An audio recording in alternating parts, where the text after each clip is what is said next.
Okay, so this time we're going to continue to work on the wiring for the Shell Valley Cobra. We're going to work on the indicator lights and the brake lights as well as the headlights on this one.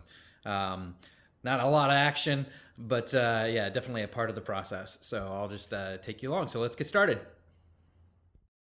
Hi, my name is Caleb, and welcome to Finleycraft. In this corner of my channel, we're going to dive into the automotive world. I've owned and worked on many different types of vehicles over the years.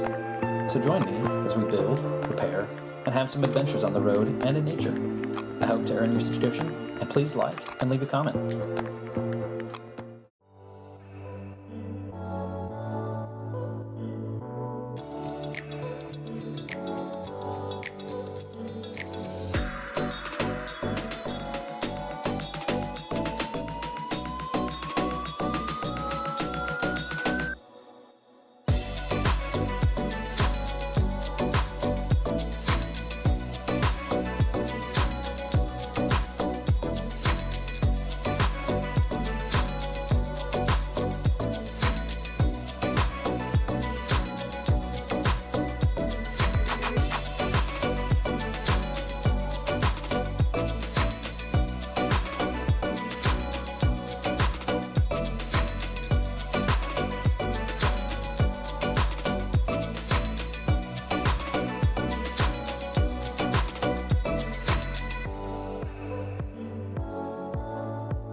here is the finished product here with both the lights in.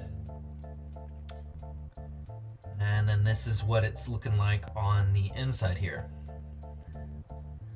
So we've got the little bolts that go through. After the bodywork is done and this is all painted, I will probably put lock washers on there, in addition to some bigger washers, and potentially even reinforce with a little bit of resin the back of the fiberglass there, just because of the spacing between the hole where it's cut out and where you drill a hole. It's not a ton of space, and obviously there's not a lot of pressure on there, so it's not a huge deal, but yeah, I'd like to have things good and secure. So, and then the wiring, both of these pops down, little pigtails into the loom, which then goes, I just have it running down in this little channel here, and the carpet will go on top of that when it's done. And then the other side basically looks just the same. Got it coming in there. And then the front, here's where we've got those in. And then let me see if we can get now I've got the wheel back on, so there's not much space inside of there right now. And I still do have a little bit of work to do with pinning up the wires on the inside. So when I get to that point, I will do a quick little update to show what that looks like.